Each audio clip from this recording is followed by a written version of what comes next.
आपने अपने बारे में बिल्कुल सही कहा था कि कोई दीवाना कहता है, कोई पागल समझता है। ये जो राम भक्ति में आपकी दीवानगी है और सियासत का पागलपन तो हम सब ने देखा।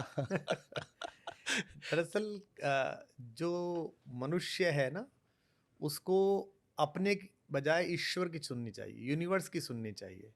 हम अक्सर अपने आप को सुनते हैं तो असंगत हो जाती है ताल। जैसे 10 लोग तबला बजा रहे हों और 9 लोग एक जैसा बजा रहे हों और एक बीच में कुछ भी बजा रहा हो, तो वो 9 सुनाई नहीं देते, वो जो एक सुनाई देता है।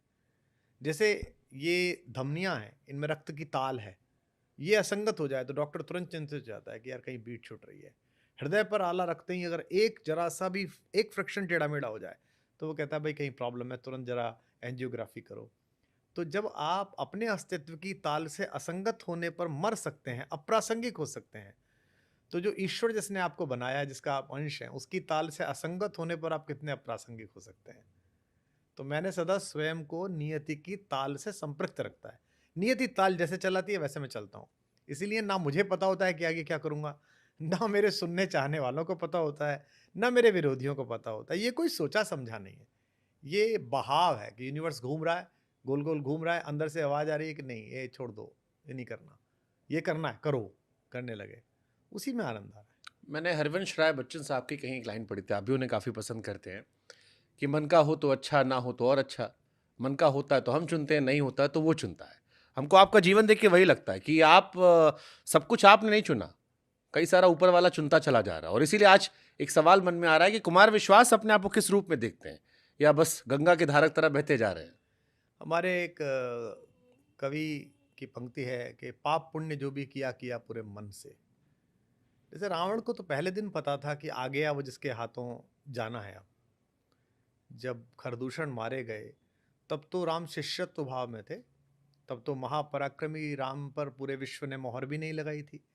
तब तो एक योग्य गुरु ने अपनी गुरुता के हस्तांतरण के लिए पात्र चुना था बस।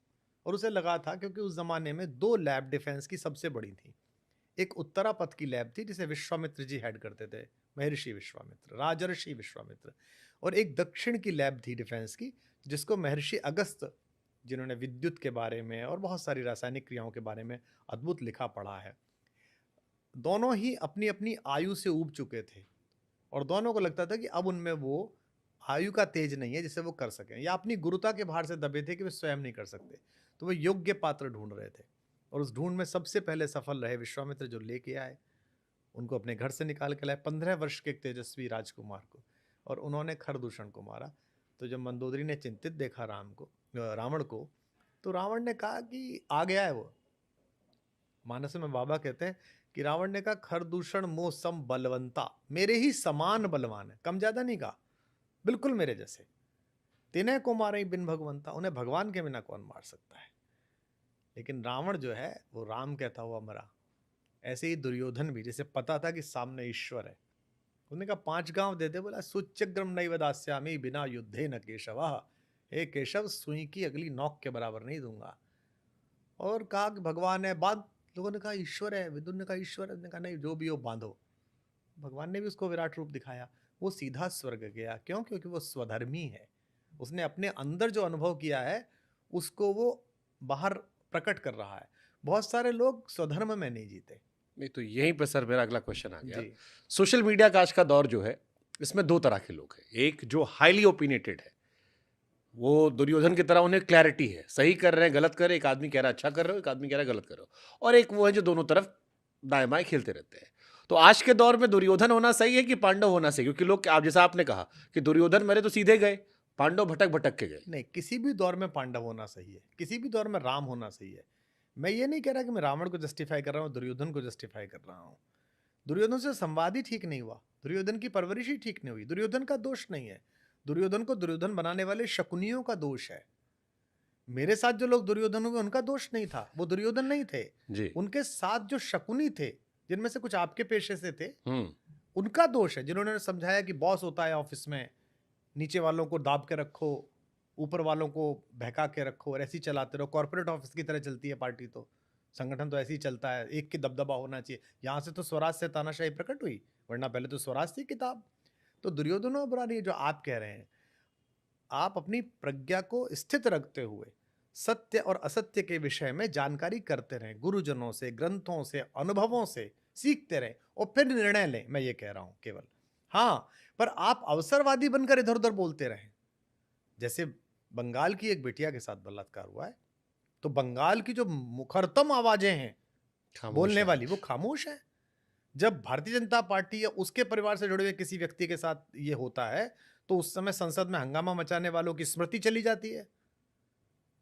जब समाजवादी पार्टी के किसी व्यक्ति का होता है, तो अपने नाम में पति का नाम ना आ जाए कहने वाली जो विजयी आवाज हैं, वो खामोश हो जाती हैं। तो इसका मतलब वो कौन स्त्रियां हैं? वो पार्टी की स्त्रियां हैं।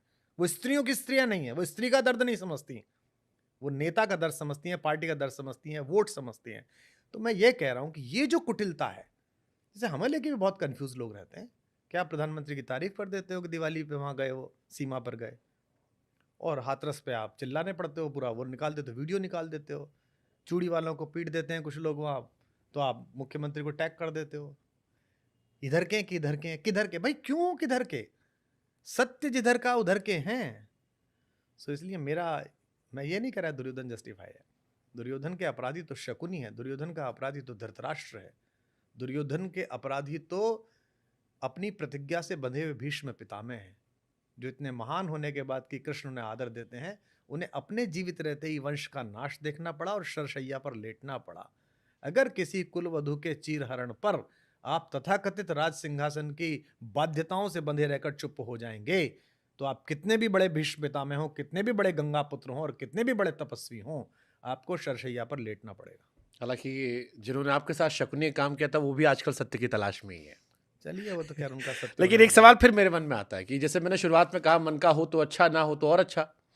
अब अच्छा ही हुआ ना सर, वरना आप भी शायद तिहाड़ से लौट रहे होते। आजकल आपके कई मित्र बाहर निकले हैं। देखिए, पहली बात तो तिहाड़ जाना या जेल जाना कोई खराब बात नहीं है। नेल्सन मंडेला भी जेल गए, बापू भी जेल गए, नेहरू जी तो 9 साल से ज्यादा समय जेल में रहे। सुबह सुबह आजकल गलियर लोग मिलते हैं ना, नेहरू को गाली देते हैं सुबह सुबह, उनको पता नहीं है 9 साल कुछ महीने नेहरू जी जेल में रहे। अगर आप वीर सावरकर जी की काल कोठरी देख के आए, मैं देख के आया हूँ, 2 बार मैं उसके अंदर बैठ के आया हूँ, वहाँ प्रार्थना करके आया हूँ, मैंने स्पंदन अनुभव किया है। तो कैसे उस पूरे नरनाहन ने और उसके पूरे परिवार ने, चापेकर बंधुओं ने, तो जेल तो कोई खराब बात नहीं है। लेकिन लोक मंगल के लिए अगर जेल हो रही है, जनता के कष्ट निवारण के लिए हो रही है, सत्य की रक्षा के लिए अगर हो रही है, अगर पृथ्वी पर किसी कृष्ण के आगमन की योजना बनाने के लिए माता पिता जेल में हैं, तो ठीक है। पर ये चोरी चकारी, ये दारू के घोटाले, ये सब इसके लिए आप जेल में पड़े हुए हैं और आप जस्टिफाई कर रहे हैं, ये तो नीचताएं हैं। आपकी मुलाकात हुई, आपके 40 साल पुराने मित्र हैं, कक्षा 1 से आपकी मित्रता रही है। वो किस्सा भी हम सब ने जब पहली बार सुना था आपके घर का, कि खाना खाते हुए और वो जो संवाद था कि ताकत आज तो है, समय हाँ, बदलता है। समय बदलता है, पता नहीं, मैं इससे असंपृक्त हो गया हूँ। देखिए क्या है, जब आप आईना देखते हैं तो पुरानी चोटों के निशान आपको दिखते, दुनिया को नहीं दिखते। आपके चेहरे पर भी जो आपके निशान बचपन में लगे होंगे ना, बॉल लगते हुए, प्रकार लगते हुए, आपको पता होंगे कि यहाँ लगा था, मुझे नहीं पता है वो। तो मुझे तो मेरे निशान पता है ना। मैं जब वक्त के आईने में खुद का चेहरा देखता हूँ, तो मुझे लोगों के छल, लोगों के धोखे, उनकी नीचताएं, उनकी अहंकारी नज़रें सब याद आती हैं। लेकिन मैं बाहर से प्रकृति से रहता हूँ, मैं समझता हूँ यही था, यही जीवन था। इसने मुझे पकाया, इसने मुझे सिखाया। जैसे गुरु सिखाता है शिष्य को, जैसे कुम्हार हमारा प्रजापति, वो जब हाथ अंदर लगाकर अपने मटके को ठीक करता है, ऐसे ही हाथ लगा राम जी का और ताप लगा इस धोखे का, और उससे जगत के मंगल का जल रखने वाली एक सुराही का निर्माण हुआ, एक घड़े का निर्माण हुआ, जिससे भाषा निकलती है, सरस्वती निकलती है, लोगों के स्वस्ति वाचन में, लोगों के मंगल में लोग प्रसन्न होते हैं। नहीं तो इस घटना ने आपको क्या सिखाया? जैसे जब मैं दूर के नज़रिए से देखता हूँ तो मुझे वक्त की ताकत दिखाई पड़ती है। वो संवाद, क्योंकि बड़ा भावुक संवाद था, एक इंटरव्यू में जब आप चर्चा कर रहे थे, और तब भी हमने सुना, और मुझे वो एहसास, वो दर्द, वो आपकी आवाज़ में महसूस हो रहा था कि आप अपनी पत्नी के साथ बैठे हैं, बचपन का मित्र बैठा है, और आपकी पत्नी कहती है ताकत सदा तो नहीं रहती। सदा तो नहीं रहती, अभी पर तो है अभी भाभी तो जी। है। और फिर मैं वो दौर देखता हूँ कि आपके मित्र जेल जाते हैं, उनकी वाइफ की तबीयत खराब होती है, बड़ी खबरें आती हैं, बड़ी मुश्किल से ही बाहर निकले हैं। एक और मित्र अभी भी आपके जेल में है, बाकी जो है सब खामोश होकर बैठे हैं। वो क्रांति की मशाल जो जलाई गई थी, वो भ्रष्टाचार के रूप में जेल में आ रही। तो ये क्या आपको सिखाता है? क्योंकि वक्त की ताकत भी बड़ी इसमें, बड़ी, मुझे लगता है बहुत सारी सीख इस घटनाओं में है। देखिए क्या है ना, महाभारत के युद्ध में दुर्योधन का अहंकार प्रासंगिक नहीं है, पांडवों में भीम का क्रोध प्रासंगिक नहीं है, युधिष्ठिर का धैर्य प्रासंगिक नहीं है। प्रासंगिक है सत्य और असत्य की लड़ाई। तो इस पूरे जो आपने अभी समुद्र मंथन बताया, इसमें किसी एक व्यक्ति कोई प्रासंगिक नहीं है कि वो जेल चला गया, कि वो जेल में है, कि मैं बाहर लोगों का आदर स्नेह पा रहा हूँ, ये प्रासंगिक नहीं है। प्रासंगिक ये है कि एक विश्वास की हत्या, प्रासंगिक ये है कि आशा की हत्या। जैसे अभी हम चर्चा कर रहे थे, बिहार में प्रशांत काम कर रहे हैं, मुझे उनसे बड़ी आशा है। मुझे उनमें बड़ा तेजस्वी युवक दिखाई देता है जो बिहार का दर्द जी रहा है। विदेश गया था, पढ़ा, चुनाव प्रबंधन किया, जाना उसने, उसे लगा कि मुझे अपने प्रदेश में भी काम करना चाहिए। और एक टिपिकल मॉडल है कि वो पदयात्रा कर रहे हैं, लोगों से मिल रहे हैं, ढूंढ रहे हैं। लेकिन उन पर भी लोग शंका कर रहे होंगे, क्योंकि एक व्यक्ति ने उसी तरह का मॉडल अपना के लोगों के विश्वास को तोड़ दिया है, लोगों की उम्मीदों को तोड़ दिया है। आपने सुदर्शन जी की कहानी पढ़ी होगी, जीत की हार। बाबा भारती के पास एक घोड़ा था और वहां के एक सबसे बड़े डाकू को पसंद आ गया, खड़क सिंह को। उसने कहा मुझे दे दीजिए बाबा जी, बादल नाम का घोड़ा था। उन्होंने कहा तो नहीं दूंगा। तो वो एक दिन में जा रहे थे दोपहर में, और एक कोढ़ी भिखारी बैठा हुआ था कंबल ओढ़ के। उसने कहा अरे कोई ले चलो, ले चलो। बाबा भारती ने उसे जगह दे दी, आगे बिठा लिया। उसने कंबल फेंका, बाबा को धक्का दिया, एड़ लगाई और लेके भागने लगा। वो डाकू खड़क सिंह था। तो बाबा ने भागते हुए कहा इस बात की किसी से चर्चा मत करना खड़क सिंह, वरना लोग असहायों पर विश्वास करना बंद कर देंगे। तो इसका नुकसान ये है। मेरे को क्या नुकसान हुआ?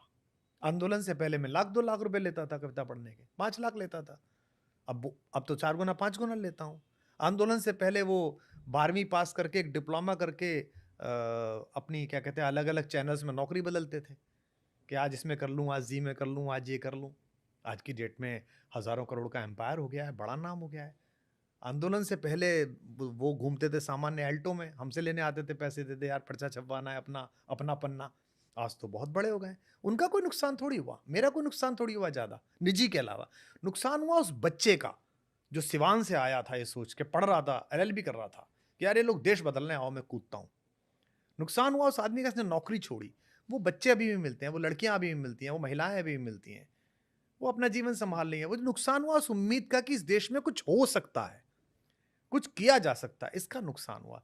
तो उम्मीद का नुकसान बहुत बड़ी बात होती है। व्यक्ति का नुकसान, काल के चक्र में कौन याद रखेगा कि कुमार विश्वास के सर्वाधिक निजी मित्र ने, जो भाइयों से ज्यादा था, उसने पीठ में चुरा घोंपा? कौन याद रखेगा? काल के दौर में ये याद रखेंगे यार कुछ लड़के आए थे, वो देश को करप्शन पॉलिटिक्स दे रहे थे, उनके साथ पूरा देश खड़ा हो गया था, लोगों ने नौकरियां छोड़ दी थी, अरे सब निकम्मे निकले।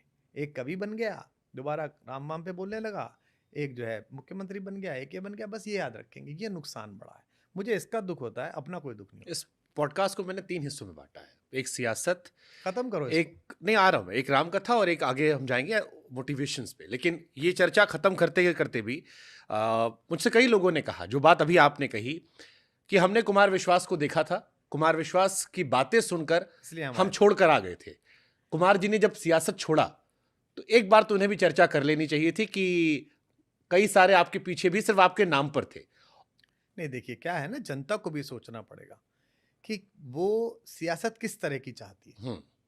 जनता से सियासत का प्रमाणीकरण करने के लिए तो मैं गया था अमेठी, मुझे भेजा गया था, मैं तो जाना भी नहीं चाहता था, मुझे झोंका गया था। उसमें ये प्लान था कि अगर मर गया तो कंटक निपटा, और जीत गया तो हम लोग जाइंट किलर्स हैं, हम शीला को राय थे, राहुल को राय थे, दोनों में उनकी सफलता थी। मैं समझा नहीं, मैं मैत्री में चला गया कि चलो यार भेज रहे चले। तो मुझे तो लोगों ने वोट नहीं दी। लोग मुझसे कहते हैं अमेठी क्यों नहीं आए? भाई साहब आपने मुझे नहीं दी वोट, आपने तो मुझे चौथे नंबर पर रखा। बसपा का डमी कैंडिडेट था, वो भी 3rd नंबर पर रहा। आपने जिनको वोट दी उनसे राजनीति कराई है ना। और मेरे समझाने में और समझने में कोई कमी नहीं थी। मैं तो 6 महीने वहीं था, गांव गांव में था, एक एक व्यक्ति से मिल रहा था। जब सियासत आप इन बातों पे करोगे कि जाति किसकी है, पार्टी किसकी है, धर्म किसका है, और आशा मुझसे करोगे, आशा आपसे करोगे। हमारा फेसबुक का मैसेज बॉक्स भरा रहता है, इस पर बोलिए साहब, इस पर बोलिए साहब, इस पर बोलिए। भाई साहब किस पर बोलिए? इसके लिए आपने लोग चुने हैं। भाई साहब उनको लुटियंस में आपने मकान दिए हैं। भाई साहब आपने उन्हें वोट दिए हैं। आस्क देम टू, बोलिए उनसे, बोलिए महुआ से के बोले, बोलिए स्मृति से के बोले। तो ब्लॉक कर दिया उन्होंने। नहीं, वो ठीक है, कई सारे लोग कोई बात नहीं, वो ट्विटर उनका पर डाल अपना रहे होगा। दोनों लोगों को कि खामोशी है। हाँ ठीक है, आज उन्होंने फिर भी कुछ लिखा, वो मतलब नाम निकल गया, लेकिन व्यक्ति मेरा कोई मुद्दा नहीं है। मैं कहता हूं उनसे उनसे रवान पकड़ के क्यों नहीं बोलते आप? आपको मिलते होंगे फ्लाइट में, आपको मिलते होंगे चौराहे पे, तो आप बोलना शुरू करिए, कहना शुरू करिए। मैं इस बात के लिए आभार व्यक्त करता हूं कि जनता को अब भी मुझसे आशा दिखती है कि कुमार विश्वास बोलेंगे, रेलवे भर्ती पे बोलेंगे, इस पे बोलेंगे, इस पे बोलो भाई साहब, इस पे बोलो भाई साहब। बांग्लादेश में हिंदुओं के ऊपर अत्याचार हो रहा है, इसके ऊपर बोलो भाई साहब। ठीक है भाई साहब, अब मैं बोल रहा हूँ, बोलना भी चाहिए, मेरा काम भी है, कवि हूँ। मैं खामोश हो जाऊंगा तो कौन बोलेगा? आप पत्रकार हैं, आप चुप हो जाएंगे तो कौन बोलेगा? लेकिन इसके लिए आपने लोग रखे हैं ना, उनसे आशा लगाइए। जब आप टीआरपी देते हैं घटिया पत्रकार को, जो वैमनस्य फैलाता है, जो झूठी खबरें करता है, जो समाज को बांटने के लिए खबरें करता है, जो रिश्वत लेता देता देखा जाता है, जब आप ऐसे लोगों को टीआरपी देते हैं, जब आपको भाषा बदलने वाले पत्रकारों को टीआरपी देते हैं, जो अभी इसकी सरकार होती है तो इसको इसकी गा रहे होते हैं, इसकी सरकार होती है इसकी गा रहे होते हैं, नेता के हड़का देने पे लाइव शो में घिघियाने वाले पत्रकारों को टीआरपी देते हैं, तो मैं अच्छा शो क्यों बनाऊंगा आपके लिए? मैं क्यों करूंगा?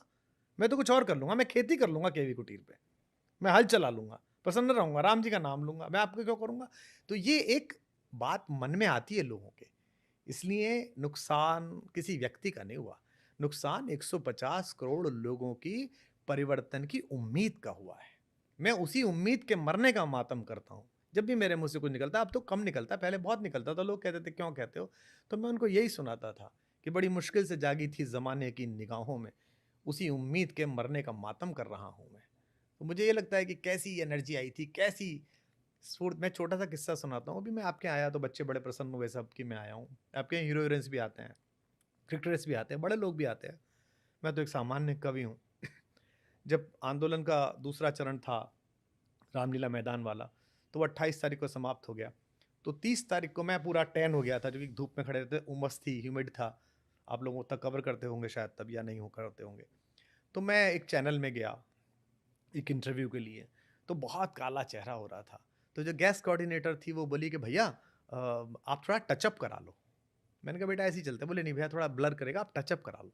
तो मैंने कहा चलो। तो मैं उस मेकअप रूम में गया, वहाँ कुछ एंकर मेकअप करा रही थी। तो जो टचअप करने वाली लड़की थी वो देख के रोने लगी मुझे बहुत ज़ोर से। मैंने उसको कहा अरे क्या हुआ? तो उस लड़की ने मुझसे कहा कि मैं आपको छू लूँ क्या? तो मैंने कहा हाँ। मैंने उसे गले लगाया। तो मुझसे बोली कि हमने भगत सिंह, सुखदेव, राजगुरु को नहीं देखा था, आपको देख लिया। आप यहाँ से चले थे और आप 2 कौड़ी के दारू चोर के रूप में आप जेल में पड़े हुए हैं। लोग आपको गालियाँ बक रहे हैं, आप बाहर निकल रहे हैं। आप एक चोट्टेपने में गए और बाहर निकल के कप लेके ऐसे दिखा रहे हैं नेल्सन मंडेला द्वितीय निकल के आए हो आप। कभी आईना देखते होंगे चेहरे में? कभी देखते होंगे? आपको शर्म लिहाज आती है कि नहीं आती? क्या हो जाता? कहाँ मर जाते? 2 रोटी तो मिल ही रही थी, मिलती, नाम तो इज्जत से होता। क्या कमा लोगे? किसके लिए कमा लोगे? ये गुस्सा तब भी था, ये गुस्सा अब भी है। उनके प्रति ज्यादा है चूंकि इसमें इन्वॉल्व थे। दूसरों के प्रति भी है, उनके प्रति थोड़ा कम रहता है कि चलो बोल देते हैं, लेकिन इनके प्रति ज्यादा रहता है कि यार ये बहुत गलत किया है, तो बहुत ही हत्यारा काम है। उम्मीद नहीं, पहला थप्पड़ अपने लड़के पे पड़ता है। पहला थप्पड़ अपने लड़के में। चाहे उम्मीद नहीं मारनी चाहिए, उम्मीद नहीं मारनी चाहिए। इससे क्या हो गया है कि अब लोग हिम्मत नहीं करते हैं बाहर निकलने की। कितनी दरिंदगी से उस बच्ची के साथ बंगाल में किया गया, उस डॉक्टर के साथ। सड़कें जाम नहीं हुई, कुछ नहीं हुआ, बैठी रही वो लड़कियां, वो रेसलर्स। न्याय हो रहा था उनका, न्यायालय में होता रहता। बट उनका जिस तरह से चीर हरण किया गया, जिस तरह से उनकी मानहानि की गई, जो गंदी बातें लिखी गई, अभी जो लिखी जा रही हैं, ये जो समाज में एक थॉट प्रोसेस आया कुछ नहीं हो सकता, इसके खिलाफ एक आंदोलन था कि कुछ हो सकता है, कर सकते हैं, डरा सकते हैं कपिल सिब्बल को, डरा सकते हैं अभिषेक मनु सिंघवी को, डरा सकते हैं सलमान खुर्शीद को। सलमान खुर्शीद ने कहा आके दिखाएं फर्रुखाबाद। हमने कहा आ रहे हैं फर्रुखाबाद। मैं गया और बोलता रहा रात शाम को 6 बजे माइक से, अभी भी हूं यहीं, क्या करना है बताओ। और केंद्रीय नेतृत्व ने उनसे कहा कुछ मत करना, पत्थर भी ना फिक जाए वरना और बवाल हो जाएगा। ये जो था कि परसों करेंगे हम एक बड़े नेता के खिलाफ एक प्रेस कॉन्फ्रेंस, हवा खराब हो जाती थी। 10 कैबिनेट मिनिस्टर्स के पत्रकारों के सहारे ट्रॉलिंग आनी शुरू है। अरे भाई साहब मेरा नहीं, मेरा तो नहीं है, भाई साहब मेरा तो नहीं है।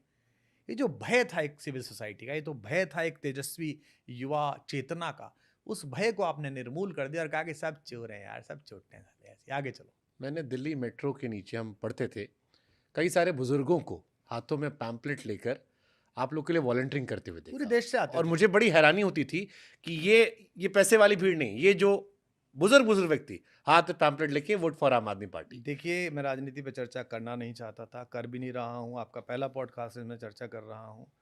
मैं दोनों चुनावों में कैंपेन कमेटी को चलाता था, दोनों चुनावों में साधन देखता था। इस देश की जनता का विश्वास और भरोसा पाने के लिए पैसे की जरूरत नहीं है। एक सरकार पार्टी, एक पार्टी सरकार में थी, एक पार्टी केंद्र की सरकार में थी, दोनों ने पानी की तरह पैसा का बहाया और दोनों ही चुनावों में उनको मात दिया, सिर्फ सत्य की आभा के नाम पर। रोड शो नाम का शब्द पहली बार इस देश में ढंग से चला। रोड शो हो रहा है कुमार विश्वास का, जनता देख रही है, हाथ हिला रही है, अपना अंदर झाड़ू पड़ी हुई है, बाहर निकाल के औरत झाड़ू लहरा रही है, बुढ़िया आदमी औरत झाड़ू। इस विश्वास की हत्या अगर आप करेंगे तो कितनी बद्दुआएं आपको लगेंगी, आपको पता ही नहीं। आप मजे में हैं, इसी लुटियंस में लोग बाग अप्रासंगिक होके पड़े हुए हैं। आदमी मिलने नहीं जा रहा है कि पता ना चल जाए कि मैं गया था उनके यहाँ, और आप तो कहीं नहीं है खलीफा, आप तो अभी यहीं हैं, हम भी यहीं हैं। ये दुख है। चलिए, आगे चलिए, बढ़ने से आगे पहले चलते हैं। एक आखिरी चीज, कहते हैं कवि का जो हृदय होता है बड़ा मोहब्बत वाला होता है। राहुल जी भी कहते हैं मोहब्बत की दुकान, और कवि तो वैसे भी आप प्रेम के कवि हैं। कभी आता नहीं दिल में कि चलो अब माफ कर देते हैं? क्योंकि नहीं, माफी आपकी है। आपकी बातें सुनकर मुझे अभी भी हृदय में पीड़ा आती है, और मैं हर बार आपको सुनता हूं, आपके हर इंटरव्यूज को सुनता हूं मैं, और मुझे लगता है क्या कुमार विश्वास के दिल से वो जो एक गुस्सा, नाराजगी, कठोरपन आया वो चला गया? फिर मुझे अभी भी एहसास हो रहा है कि नहीं, अभी भी शिकायत है। तो ये आपको लगता नहीं कि इतना कुछ हो गया, काफी कुछ उन्होंने झेला, जो क्या उम्मीद से होता आए थे, है, क्या अब वो होता सब है, चली गई? क्या होता है, रिमाइंडर्स आते रहते हैं। हम्म। एक बच्ची आईएएस बनने के लिए आई और आपने ऐसी बिजली व्यवस्था की है कि वो लटकी रह गई। वो छवि आती है। तो मेरी बेटियां हैं दो, है ना, मेरे भाइयों की बेटियां हैं जो मुझे बहुत, मैं उनका फेवरेट चाचा हूँ, मैं फेवरेट मामा हूँ, क्योंकि थोड़ा यूथफुल हम्म। मामला है। तो मैं उनकी छवियां देखने लगता हूँ, फिर मैं कैसे माफ करूँ।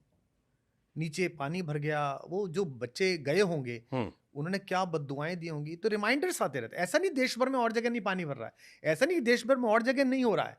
तो आप ये कहें साहब आप राजस्थान पे क्यों नहीं बोलते, आप इस पे क्यों नहीं बोलते, जनरली लोग बोलते हैं, उन पर भी बोलने का मन करता है। लेकिन वही वाली बात कि ये तो अपने हाथ से किया, तो हो सकता था, ये तो दिख रहा था। हम्म।